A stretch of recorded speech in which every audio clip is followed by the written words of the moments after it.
Assalamualaikum, hello Himadiktikers. Selamat datang kembali di Muara Bermati Podcast. Gimana nih kabar teman-teman semua? Semoga sehat selalu ya. Kenalin, aku Vanessa dan teman aku Teh Desi selaku host yang bakal nemenin kalian semua di Muara Bermati Podcast. Di episode kemarin kan kita udah bahas nih tentang pendidikan matematika Unsika. Nah iya bener banget nih.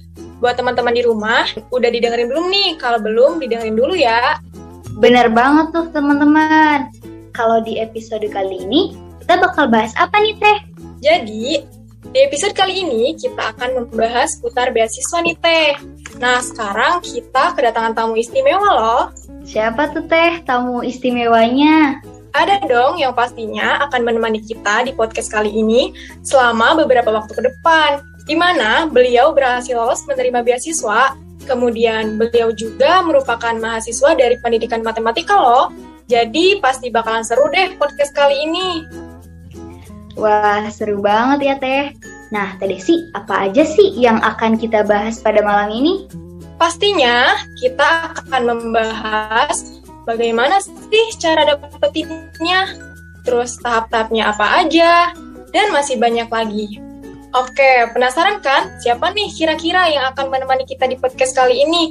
Langsung aja yuk kita kenalan sama penerima beasiswanya. Oke Teh, di sini kita udah bertemu dan kedatangan sama Kang Ganteng. Halo Kang Iki, gimana nih kabarnya? Halo, alhamdulillah baik kok. Kalian gimana kabarnya? Alhamdulillah ya Kang, baik juga. Nah Kang, karena ada pepatah nih, tak kenal maka tak sayang. Boleh dong akan kenal? Boleh. Kenalan sedikit aja ya mungkin. Perkenalkan, nama saya Rizky Ramadhani Putra Dipa. Saya dari Pendidikan Matematika kelas 7D ya sekarang ya. Angkatan 2018. Udah sih gitu aja mungkin. Oke, Kang Iki, angkatan 2018 ya, Kang. Oh iya, Kang. Selama pandemi ini, kegiatan apa aja sih yang akan lakuin di rumah? Kegiatan yang dilakuin di rumah sama aja mungkinnya kayak orang-orang pada umumnya, tapi lebih spesifiknya kegiatan-kegiatan sekarang itu di luar dari masa pandemi ya. Karena memang kewajiban di semester 7 juga ada kegiatan PLP, ngajar di sekolah gitu. Sama kayak kalian juga kuliah, ngerjain tugas, begadang kan setiap malam, terus juga enggak setiap malam sih. Terus ada ngelesin gitu kan ya. Terus sama kegiatan-kegiatan lain lah. Tidak lupa juga satu kegiatan yaitu pacaran sih. Wah, ternyata padat sekali ya Kang kegiatannya. Harus sih Kang pacaran buat apa ya, support system gitu, biar lebih semangat, ya nggak Teh Panes? Bener banget Teh Desi. Teh Desi juga kan ini ya, ada pacarnya, udah jadi support system. Nah, Kang Iki, sekarang kan bahas tentang beasiswa nih ya, Kang. Menurut Kang Iki sendiri, arti dari beasiswa itu apa sih, Kang? Oke, udah masuk pembahasan yang agak berat nih ya. Menurut saya, beasiswa itu adalah, ya secara kasarnya itu dana pendidikan yang diberikan kepada seseorang untuk membantu proses terlaksananya pendidikan yang ditempuh gitu. Dan penerima beasiswa itu dalam hal ini mahasiswa atau siswa pasti ada syarat-syarat juga yang harus dipenuhi agar bisa mendapat beasiswa kayak gitu sih. Jadi dana pendidikan yang diberikan dengan syarat tertentu untuk keterlaksanaan dan kelancaran pendidikan yang ditempuhnya. Gitu sih kalau dari pandangan saya. Nah, seperti itu katanya Teh Panes. Oh ya Kang, kalau boleh tahu nih Kang, tujuan dari beasiswa bagi mahasiswa itu apa ya Kang? Tujuannya banyak banget sih ya. Pasti sesuatu yang sangat bermanfaat ya. Mungkin tujuannya saya kerucutkan menjadi manfaatnya dari beasiswa itu sendiri ya. Manfaatnya itu ya kan kita tahu ya mahasiswa kebutuhannya itu pasti kan banyak ya, ada biaya hidup untuk bayar kosan juga, untuk biaya makan, apalagi UKT juga mahal kan gitu. Ya itulah tujuan yang dilihat dari segi manfaat dari beasiswa sih. Secara umum tujuannya ya itu seperti yang ada di definisi di awal, dia itu sebagai dana penyokong untuk keterlangsungan proses pendidikannya sih gitu. Itu tujuan utamanya. Tapi untuk tujuan-tujuan lain-lainnya yaitu manfaat tadi ada untuk biaya penunjang lain-lainnya, pembayaran UKT dan lain-lain gitu sih. Itu bagi mahasiswa secara spesifik. Wah, ternyata banyak banget ya Kang tujuan dari beasiswa tersebut yang pastinya benar-benar bermanfaat banget bagi kita sebagai mahasiswa. Nah, kan tadi kita udah bahas arti sama tujuan dari beasiswa. Nah, beasiswa yang Akang ikutin sendiri, yang Akang lagi terima saat ini apa Kang? Alhamdulillah, memberikan saya kesempatan untuk supaya bisa mengemban tanggung jawab ini gitu sebagai penerima beasiswa Bank Indonesia. Tuh, Teh Panes, katanya Kang Iki tuh dapat beasiswa Bank Indonesia. Nah, sebelum daftar beasiswa nih Kang, Akang udah pernah daftar kemana aja nih? Boleh dong sedikit diceritain pengalamannya biar teman-teman di rumah juga pada tahu, ya nggak Teh Panes? Iya, pengalaman saya sebelum daftar beasiswa Bank Indonesia ya, saya dulu waktu pas semester 3 kan saya keterima sebagai penerima beasiswa Indonesia itu mulai dari semester 4 ya. Dulu ketika semester 3 jalan semester 4 saya lupa 3 dan 4 itu saya di situ tuh memang lagi gencar-gencarnya gitu untuk nyari-nyari beasiswa. Kenapa? Karena pada saat itu memang butuh suntikan dana untuk pendidikan. Waktu itu saya sebelum daftar beasiswa Bank Indonesia, saya tuh pernah daftar di beasiswa JFL ya. JFL tuh Jabar Future Leadership. Pokoknya beasiswa JFL itu yang dari Jawa Barat. Saya sempat daftar itu, udah memenuhi segala persyaratannya, udah saya kumpulkan berkas-berkasnya segala macam. Saya pokoknya intinya udah daftar beasiswa JFL itu, tapi takdir mungkin berkata lain ya, saya nggak lolos dalam seleksi beasiswa JFL. Terus saya masih masih penasaran tuh ya, masih belum pengen berhenti sampai situ aja. Saya cari lagi tuh, saya tanya-tanya ke teman, ada nggak beasiswa apa dari yayasan atau mungkin dari pemerintah gitu kan ya. Saya waktu itu cari-cari juga di yayasan, kalau nggak salah itu beasiswa dari saya lupa nama yayasannya, tapi yayasan itu tuh punyanya, kalau nggak salah ya punyanya istrinya almarhum Pak Habibie gitu. Saya lupa namanya, tapi saya sempat nyari informasi beasiswa itu, cari sosial medianya dan lain-lainnya, tapi ternyata lagi nggak buka pendaftarannya pada saat itu. Terus pas semester 4, masuk di semester 4, kebetulan beasiswa Bank Indonesia itu lagi ada sosialisasi pembukaan pendaftaran beasiswa kayak gitu kan ya. Kan waktu pas semester 4 tuh ada sosialisasinya karena dibuka pendaftaran baru kayak gitu. Ada acaranya di aula. Saya dapat info dari Instagram karena emang pada saat itu tuh saya tuh bisa dibilang kayak beasiswa seeker gitu kan. Ada job seeker, tapi ini saya beasiswa seeker gitu, kayak emang beneran nyari-nyari karena emang butuh, pada saat itu lagi butuh. Sampai saat ini juga masih butuh. Siapa yang nggak butuh kan beasiswa? Bahasanya tuh pucuk cinta ulang pun tiba. Ada pembukaan kan ya beasiswa, terus saya ikut sosialisasinya di aula waktu itu. Terus saya dikenalin sama kakak-kakak Genbi sebelum saya, sebelum saya masuk, mengenai beasiswa Bank Indonesia. Terus juga di situ di sosialisasi juga ada dari pihak kemahasiswaan, dari pihak Bank Indonesianya pun hadir. Nah, terus pas di semester 4 itu kan awal tahunnya, berarti awal tahun 2020, tahun lalu ya. Pas bulan April 2020 tuh setelah sosialisasinya tuh Februari. Itu tuh dia beneran dibuka, karena saya dari Februari dari sosialisasi itu sampai ke bulan Maret atau April saya lupa di situ. Saya tuh emang suka mantengin Instagramnya Genbi untuk informasi pembukaannya kayak gitu. Terus dibukalah pada bulan Maret April itu. Terus saya saya daftar karena memang saya butuh segala macam dengan proses seleksi yang panjang, bla bla bla bla bla, menunggu ini menunggu itu, deg-degan sana sini. Terus sebenarnya ya pada saat periode itu saya juga ngelihat nih ada beasiswa baru, beasiswa Sobat Bumi Pertamina kalau nggak salah, pas 2020 tahun lalu itu. Saya nggak bisa daftar, padahal saya ingin daftar ya, saya nggak bisa daftar karena saya udah daftar di Bank Indonesia gitu kan.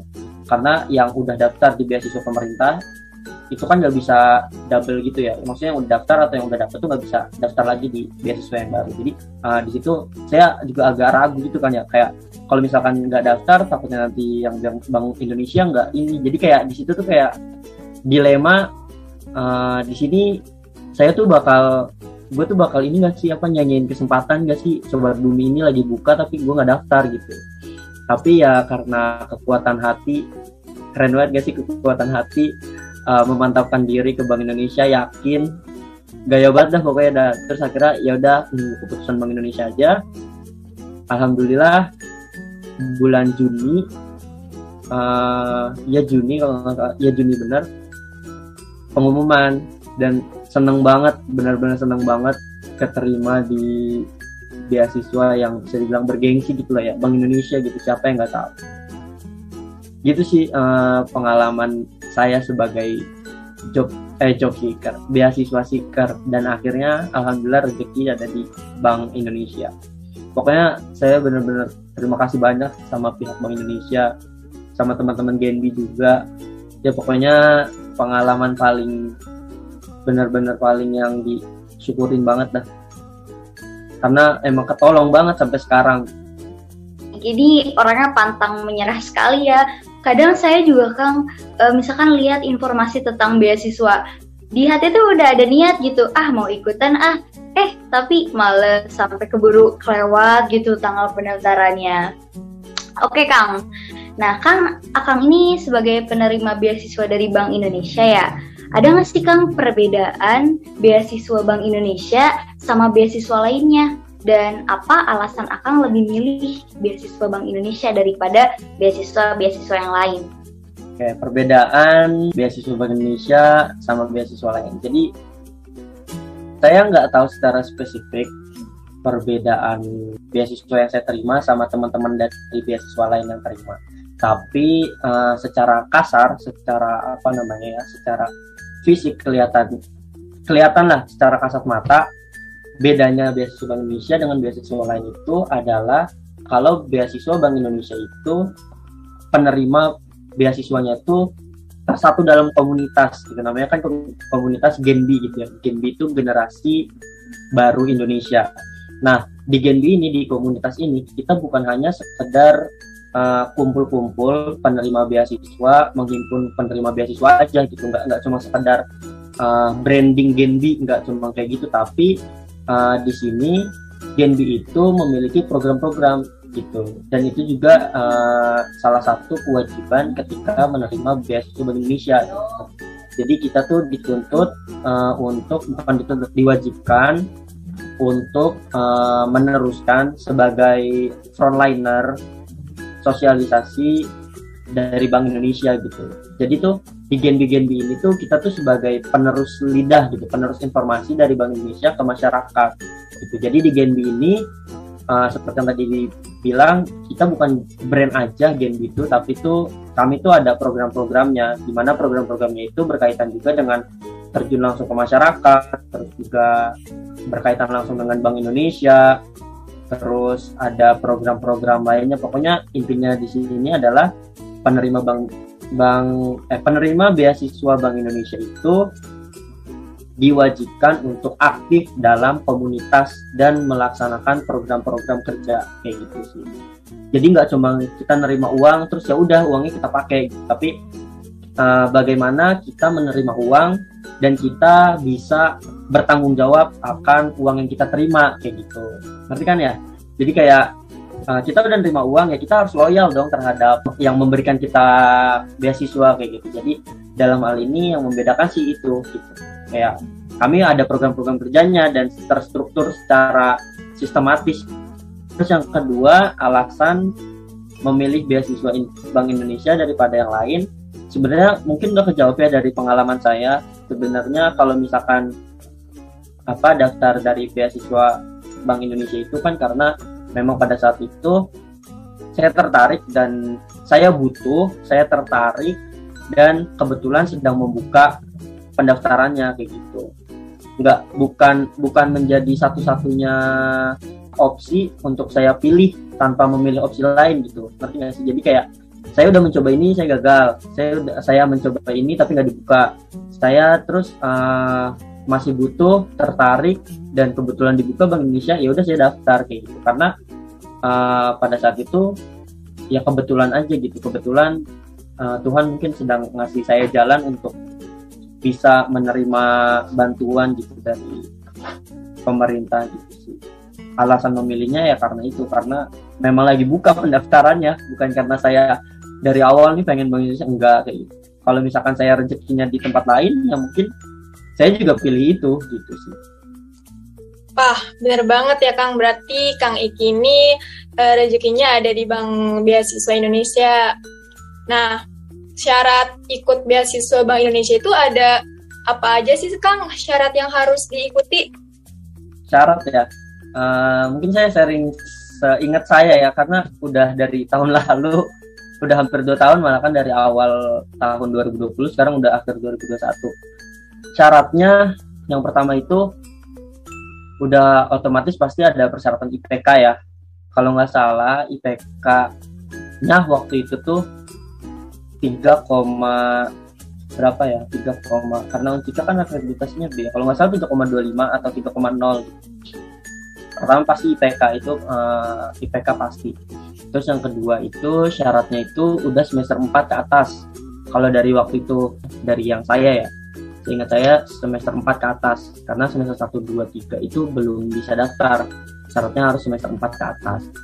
Terus ya berkas-berkas yang dibutuhkan ya dipenuhi gitu. Karena dulu butuh kurikulum vitae, terus juga CV ya, terus juga buat motivation letter, terus juga ada fakta integritas dan lain-lain. Pokoknya berkas-berkasnya pasti itu dipenuhi. Terus juga syaratnya waktu salah satu syarat itu harus bikin videonya tuh ngejelasin, mungkin masih ada ya di Instagram saya, belum saya hapus karena itu sesuatu yang sangat berharga bagi saya gitu, jadi nggak bakal saya hapus, masih ada di IGTV saya. Kalau misalkan di GNB bakal ada inovasi apa, program kerja inovasi apa yang bakal dilaksanain, terus juga studi kasus, kayak di video itu tuh ngejelasin kalau misalkan kamu adalah seorang gubernur Bank Indonesia gitu, di masa pandemi ini kebijakan apa yang mau kamu terapkan gitu, bla bla bla bla gitu dah. Di video itu syarat yang selanjutnya ya, bikin video. Terus syarat selanjutnya apa ya, saya lupa, pokoknya yang penting itu deh, yang penting berkas-berkasnya terpenuhi, IPK semester 4 ke atas, udah sih itu deh, udah itu aja kayaknya. Oke, jadi itu ya Teh Desi syarat-syaratnya, dan mungkin untuk syarat lebih lengkapnya boleh dicek di IG-nya aja ya Kang, di IG Genbi-nya kan ya. Oke. Nah Kang, tadi kan udah sempat dicerita sedikit tuh pengalaman Akang daftar beasiswa Bank Indonesia ini. Boleh dong Kang ceritain tahapan-tahapan yang udah Kang Iki lewatin dari awal daftar hingga akhirnya Akang lolos dan terpilih sebagai penerima beasiswa di Bank Indonesia ini. Tahapan-tahapan dari mulai awal daftar. Berarti ini kita flashback ke timeline di 2020 awal ya, di bulan Februari, ketika saya sebagai beasiswa seeker ya, bahasanya ngecekin Instagram GNB hampir mungkin setiap minggu sekali atau 5 hari sekali ada. Terus di bulan Februari ada pengumuman sosialisasi, itu tahap pertamanya. Untuk itu bukan syarat sih ya, tapi lebih kayak ke ketika kita mau daftar ke suatu tempat lah istilahnya, pasti kan kita harus kenal dulu sama tempat itu ya. Nah di situ tahap pertamanya itu saya rasa itu adalah ikut sosialisasinya. Dan di sosialisasi itu seru banget kok. Pokoknya kita dijelasin secara gamblang mengenai Bank Indonesia, mengenai beasiswa Bank Indonesia, mengenai Genbi, komunitasnya, kulturnya, segala macamnya di situ tuh dikenalin semua. Itu Februari 2020 pertama sosialisasi beasiswa Bank Indonesia. Terus juga bulan Maret April pembukaan pendaftaran. Pembukaan pendaftaran ya udah otomatis pasti kita membutuhkan segala macam pemberkasan ya yang diperlukan, kayak semacam surat keterangan aktif, transkrip nilai, terus kayak fakta integritas, motivation letter yang harus disusun. Motivation letter tuh kayak semacam esai gitu ya. Esai isinya tuh kenapa kamu pengen daftar, intinya mah kayak gitu motivation. Apa yang memotivasi kita untuk mendaftar kayak gitu intinya. Fakta integritas tadi udah ditandatangan di atas materai kalau kita akan aktif di komunitas game. Yang paling gerasak gerusuk dulu kalau dari pengalaman saya itu adalah pembuatan video sih, karena di pembuatan video itu kan harus ada skrip yang disusun ya. Saya nyusun skrip, terus juga saya harus research, saya tanya ke teman saya mengenai, kan tadi ada ya, saya udah spoiler sedikit tentang studi kasus. Kalau misalkan kamu sebagai gubernur Bank Indonesia, apa yang bakal dilakuin di masa pandemi ini? Nah di situ saya nggak ada basic sama sekali mengenai ekonomi, nggak ada basic sama sekali mengenai ke bank sentralan, nggak ada basic sama sekali mengenai kebijakan bank sentral dan lain-lain. Basic ada tapi sedikit mungkin ya, belajar ekonomi juga nggak sampai ke ranah ke bank sentralan, nggak sampai kebijakannya. Di situ sih saya kayak sampai baca buku pengantar ilmu ekonomi. Terus saya tanya ke teman saya yang kebetulan ada anak stan ya gitu, menurut lu gimana Jis kalau misalkan gua jawabnya begini, namanya Aziz ya. Terus pokoknya riset dari situ yang bikin video tuh yang agak gerasak gerusuk kalau menurut saya. Terus udah pembukaan pendaftaran, pengumpulan video udah selesai semua tuh ya, pemberkasan udah dikumpulin. Terus bikin video udah selesai, udah bulan Maret April tuh udah selesai, itu pendaftarannya udah ditutup. Terus punya tunggu selama beberapa minggu, bisa dibilang hampir 1 bulan lebih ya, sampai bulan Mei, bulan puasa 2020 kan puasa Mei ya, Mei itu berpuasa. Tiba-tiba sore-sore saya diundang di grup itu tahap ketiga tadi ya. Tahap pertama sosialisasi, tahap kedua persiapan pendaftaran, tahap ketiga tuh saya tiba-tiba diundang ke grup untuk apa? Tapi ini cerita sedikit. Dulu tuh dengan PD-nya saya tuh ngira yang diundang di grup tuh udah diterima gitu. Padahal masih ada seleksi lagi, wawancara kan ya. Pokoknya itu yang ketiga diundang ke grup, terus dikasih informasi begini. Terus akhirnya ya udah di situ intinya di undangan grup itu dikasih tahu kalau bakal ada seleksi wawancara. Terus dikasih tahu juga berarti saya udah lolos tahap 1 gitu kan.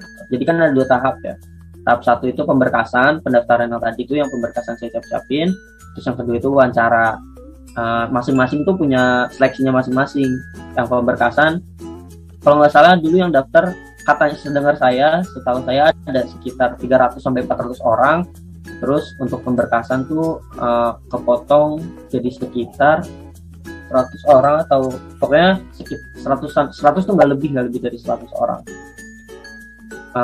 Terus ya udah diinfoin wawancara, saya siapin tuh buat wawancara, baca-baca pengalaman orang di blog kan banyak ya, penerima Genbi kan penerima beasiswa Bank Indonesia kan di Indonesia banyak banget dari setiap kampus-kampus yang memang udah berafiliasi ya. Saya baca pengalaman udah gitu, akhirnya wawancara tuh karena pada saat itu pandemi ya, wawancara itu jadi via WhatsApp gitu, video call. Saya inget banget, saya diwawancara tanggal 31 Mei saya diwawancara siang-siang. Itu tahap kedua seleksi kalau dari beasiswanya. Tapi kalau dari pengalaman saya itu adalah tahap keberapa tadi? Sosialisasi, pendaftaran, undang di grup, terus wawancara berarti tahap keempat ya. Langkah-langkah keempat. Terus dari wawancara ya udah tuh, udah selesai, udah diwawancara, ditanyain ini itu segala macam. Singkat sih sebenarnya, cuma kayak 10 sampai 15 menit gitu. karena kan dari video call WhatsApp itu kan kurang efektif mungkin ya, jadi cuma sebentar. Terus selanjutnya nunggu pengumuman tuh kayak deg-degan banget gitu kan, sampai bulan Juni, tanggal 23 Juni pengumumannya. Pada saat itu keluar tuh SK-nya, itu tahap terakhir, tahap kelima dari perjalanan saya menempuh beasiswa Bank Indonesia. Tanggal 23 Juni tahun lalu itu pengumumannya. Terus ada nama saya seneng banget. Iya pokoknya senengnya bukan main dah, sampai nggak tahu pengen berekspresi kayak apa. Tapi sayangnya tuh di situ waktu pas pengumuman saya ada di kosan teman saya, jadi nggak bisa berekspresi lebih kayak gitu.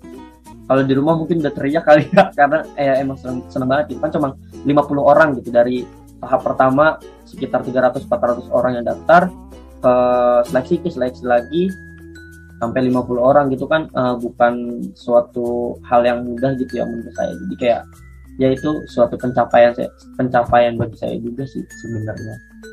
Kayak gitu udah setelah pengumuman ya udah, terus akhirnya saya tergabung dalam komunitas GNB dan juga sekaligus sebagai penerima beasiswa Bank Indonesia.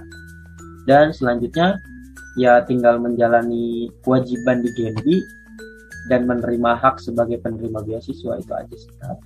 Jadi dari pengalaman saya ada 5 gitu yang nggak bisa saya lupain. Sampai saya ingat banget timelinenya tuh, saya ingat banget bulannya, tanggalnya, waktunya, kejadiannya tuh pokoknya ya gitu deh. Wah, ternyata tahapan-tahapannya banyak sekali ya, Kang. Belum tentu kan ya semua orang bisa lewatin tahapan-tahapan seperti itu. Jadi buat Kang Iki pokoknya keren deh. Bener banget, Kang Iki the best banget. Nah, Kang, kan tadi udah diceritain tuh tentang pengalamannya Akang. Nah, untuk setelah udah lolos nih Kang, keterima beasiswa ini, dari Bank Indonesianya ada ketentuan khusus?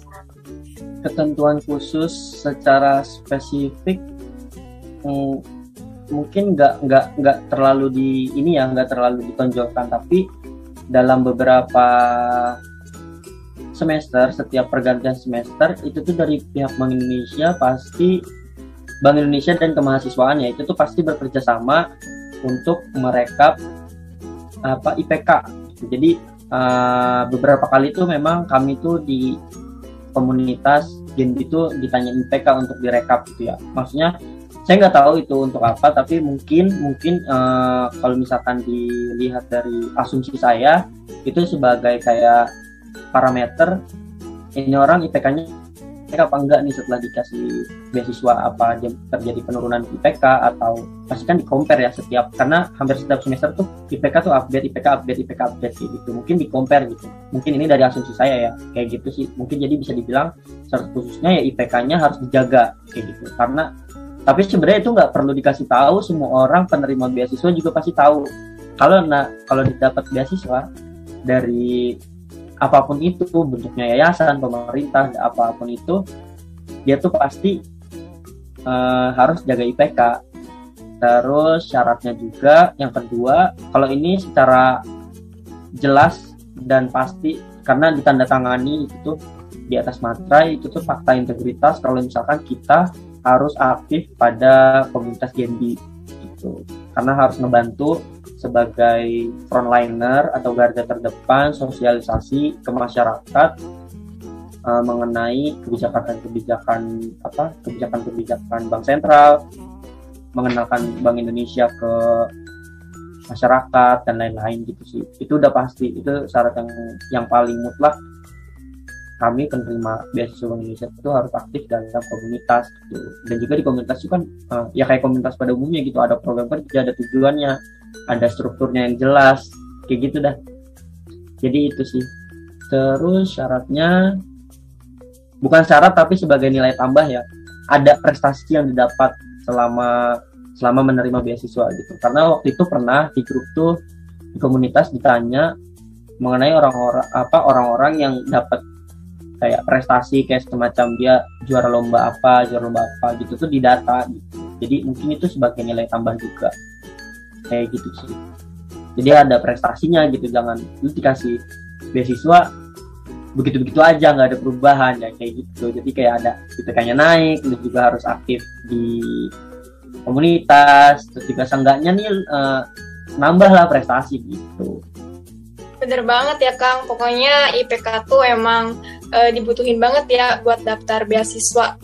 Nah, resiko apa aja sih Kang yang akan didapatkan oleh Kang sendiri? Apa Kang beasiswanya dicabut gitu aja? Apa gimana Kang? Karena tadi ketentuan yang pertama masalah IPK itu adalah sebuah asumsi dan memang itu ketentuan umum, jadi saya nggak tahu masalah konsekuensinya untuk yang pertama. Kalau untuk yang kedua, masalah keaktifan di Genbi, karena itu memang jelas ditandatangan di Fakta Integritas, ada konsekuensinya. Sebenarnya itu bukan konsekuensi, tapi lebih ke kayak penilaian keaktifan kayak gitu ya. Jadi ada penilaian keaktifan poin-poin gitu. Jadi kalau misalkan kita aktif, semakin aktif di komunitas, poin yang kita punya itu semakin banyak, dan poin yang kita punya itu sebagai parameter kita gitu, parameter keaktifan di Genbi gitu. Ya itu bisa jadi apa ya? Bisa jadi pertimbangan ketika suatu saat diadakan perpanjangan gitu. Jadi misalkan gini, kalau yang poin kayak gitu tuh ada 2 orang, satunya aktif, satunya kurang aktif, misalkan kayak gitu ya. Nah, udah otomatis semakin aktif dia, semakin banyak poinnya dong. Kurang aktif dia, ya dia lebih kurang, dia poinnya kurang dari yang aktif ini kan ya. Nah, suatu saat misalkan dari Bank Indonesia membutuhkan perpanjangan beasiswa, jadi nggak diperpanjang gitulah, keperluan untuk memperpanjang gitu kan, beasiswa Bank Indonesia 1 tahun ya periodenya untuk diperpanjang. Nah, yang jadi pertimbangan perpanjangan itu ya dari poin keaktifannya gitu, karena dalam hal ini kita di awal tuh emang udah janji untuk tanda tangan di atas materai malah untuk aktif di kegiatan-kegiatan Genbi gitu. Jadi kalau misalkan poinnya sedikit, berarti kan bisa dibilang kita kayak melanggar janji kayak gitulah ya. Jadi ya itu yang masalah perpoinan bisa jadi pertimbangan untuk perpanjangan gitu. Kalau ditanya konsekuensinya apa, ya bukan konsekuensi, tapi kalau semakin kamu kurang aktif di komunitas, ya semakin kecil peluang untuk diperpanjang gitu aja sih. Dan nggak ada yang nggak mau untuk nggak diperpanjang gitu. Semua orang mau diperpanjang beasiswanya, jadi ya berlomba-lomba lah untuk aktif gitu sih. Oh, jadi kalau misalkan resiko secara langsung itu mungkin nggak ada ya Kang, tapi bakalan ngaruh ke perpanjangan atau enggaknya. Biasa Kang udah sempat singgung-singgung tuh kalau misalkan Genbi itu punya program. Nah, boleh disebutin nggak Kang program-program dari komunitas Genbi itu? Wah, ini udah menyangkut Genbi. Saya mungkin mohon izin dulu sama Ketua Umum Genbi Unsika, Kang Aif Saifullah, untuk mungkin membicarakan sedikit tentang Genbi ya. Genbi itu kan terbagi dari divisi-divisi ya. Nah, masing-masing divisi itu punya program kerja yang berkaitan dengan judul dari divisinya itu. Terus juga program kerjanya juga berkaitan dengan program dari Bank Indonesia. Contohnya, kebijakan Bank Indonesia ada digitalisasi sistem pembayaran. Kayak pernah dengar kan kayak QRIS atau QR Indonesian Standard, yang pembayaran untuk jadi satu gitu, untuk setiap dompet digital tuh bisa jadi satu barcode. Nah, di kita juga ada divisi pendidikan, salah satunya misalkan salah satu program kerjanya itu memperkenalkan kebijakan itu. Jadi ada ya memperkenalkan gitulah sebagai perpanjangan sosialisasi dari kebijakan itu. Terus juga ada dari divisi kewirausahaan. Waktu pas sebelumnya tuh ada bisnis start series kayak gitu ya. Di situ tuh ada kayak series webinar yang membicarakan tentang bisnis kayak gitu untuk secara umum orang-orang ya. Terus juga ada juga mungkin yang nggak berkaitan dengan GNB, misalkan kebijakan Bank Indonesia, tapi sebagai perpanjangan tangan kebermanfaatan bagi masyarakat. Contohnya kayak divisi lingkungan hidup, ya pasti kegambar lah program kerja yang pasti dilaksanain sama lingkungan hidup gitu. Kayak ada edukasi mengenai lingkungan hidup, terus juga penanaman pohon, terus juga waktu pas tahun-tahun sebelumnya itu ada bina desa, tanam mangrove dan lain-lain gitu sih. Jadi mungkin bisa kegambar ya kalau misalnya saya divisinya ada divisi kewirausahaan, ada divisi pendidikan, ada divisi kominfo mau udah pasti ya karena pasti butuh sosial media untuk setiap kegiatan. Terus tadi apa? KMU pendidikan, kominfo, kesehatan masyarakat, terus sama lingkungan hidup. Untuk program kerjanya pasti disesuaikan sama judul-judul dari judul divisinya itu sih. Gitu. Banyak banget program kerjanya dan itu manfaatnya luas bagi masyarakat. Ya pokoknya bermanfaat banget lah. Kalau disebutin satu-satu mungkin banyak banget dan saya juga ada beberapa juga yang lupa yang nggak tahu. Tapi ya mungkin segitu yang bisa saya sampaikan mengenai program kerjanya. Iya, jadi intinya di Bank Indonesia itu programnya banyak sekali ya Kang. Tadi kan kita udah bahas tentang beasiswa nih ya Kang. Arti beasiswa, kemudian tujuan, syarat, sampai konsekuensi ikut beasiswa nih. Sekarang boleh nggak sih Kang share tips dan triknya supaya kita sama teman-teman semua bisa lolos beasiswa seperti Akang? Tips and trick nggak ada cuma satu. Bisa keterima beasiswa itu adalah daftar. Kalau nggak daftar nggak bakal keterima. Satu udah daftar, nggak usah peduliin mau keterima mau nggak, yang penting coba aja dulu gitu. Karena beda ya kemungkinan orang yang daftar sama orang yang nggak daftar gitu. Orang yang daftar punya kemungkinan walaupun kecil banget untuk keterima. Orang yang nggak daftar nggak mungkin keterima, udah otomatis karena dia nggak daftar gitu. Jadi tips and triknya satu, daftar. Jangan nggak daftar gitu. Mau beasiswa apa, selagi nggak megang beasiswa ya, selagi kita lagi kosong nih nggak ada beasiswa, terus emang nggak megang beasiswa, terus lagi nggak daftar di beasiswa manapun, ada beasiswa dibuka nih, ya jangan ragu buat daftar, ya udah daftar aja gitu. Tapi ya dilihat juga kira-kira beasiswa ini prospek nggak gitu. Dilihat juga kemungkinannya. Kalau misalkan saya daftar di sini, beasiswa ini cuma cari nama aja apa enggak gitu. Soalnya kan saya suka ngeliat tuh teman-teman juga, mungkin saya nggak tahu ya, entah memang butuh, semua orang juga pasti butuh dan tergiur mungkin ya di sini. Ada yang kayak dibohongin sama label beasiswa gitu. Ada beasiswa yang beberapa beasiswa nih buka pendaftaran besar-besaran gitu. Padahal dari yayasan ya, ini pada umumnya kalau dari pemerintah nggak mungkin bohong. Dari yayasan besar-besaran seluruh Indonesia daftar, buka pendaftaran. Terus di share di Instagramnya untuk cari nama yayasan itu dan lain sebagainya lah kayak gitu. Tapi tuh kemungkinan buat lolosnya tuh nggak ada gitu. Maksudnya dia tuh daftar yang daftar tuh seluruh Indonesia, dia buka besar-besaran, tapi kita nggak tahu kuotanya tuh berapa. Bisa jadi emang benar dia buka beasiswa, tapi yang keterima tuh mungkin cuma 10 orang, 50 orang, 100 orang. Padahal dia ngebuka untuk seluruh Indonesia gitu, ngerti nggak sih? Jadi kayak walaupun triknya satu yaitu daftar, ya udah daftar aja, tapi ya dilihat gitu. Kira-kira ini prospeknya bener apa enggak, terus juga kira-kira ini kemungkinannya tuh kayak gimana gitu. Terus kemungkinan kita diterimanya tuh besar apa enggak gitu, ada kemungkinan apa enggak. Karena ada peluang, belum tentu ada kemungkinan. Gimana sih? Saya waktu itu pernah baca, atau kebalik ya, ada peluang belum tentu pasti ada kemungkinan. Kalau nggak salah gitu ya pokoknya. Jadi ya dilihat juga, walaupun ada peluang, kalau kita daftar di situ ada peluang walaupun kecil, tapi belum tentu mungkin kita dapat gitu. Kayak contohnya tadi, dia buka pendaftaran seluruh Indonesia, terus cuma numpang nama dari numpang share nama, numpang branding, kita nggak tahu gitu kemungkinan kita di situ masuk tuh berapa banding berapa, kita nggak tahu kuotanya berapa. Yang daftar kita tahu bejibun-jibun orang seluruh Indonesia buka pendaftaran untuk seluruh dari Sabang sampai Merauke, tapi kita nggak tahu kuotanya berapa gitu. Dilihat itunya sih.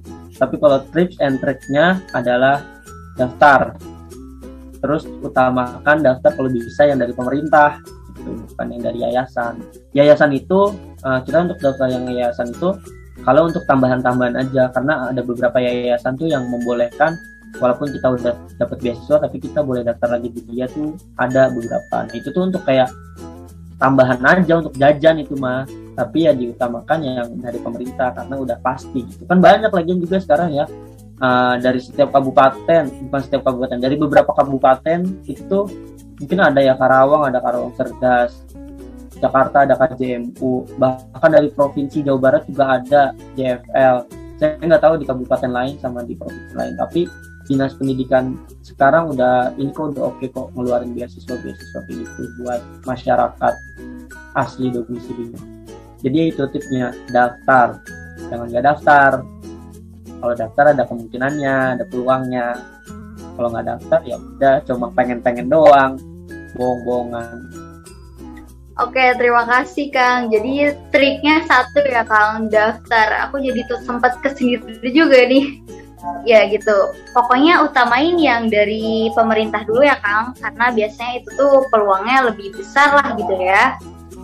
Oke nih Kang, sebelumnya kan kita udah tahu nih pengertian dari beasiswa, proses Kang Iki dari awal mendaftar sampai mendapatkan beasiswa tersebut, manfaat yang didapat, dan tanggung jawab bagi penerima beasiswa.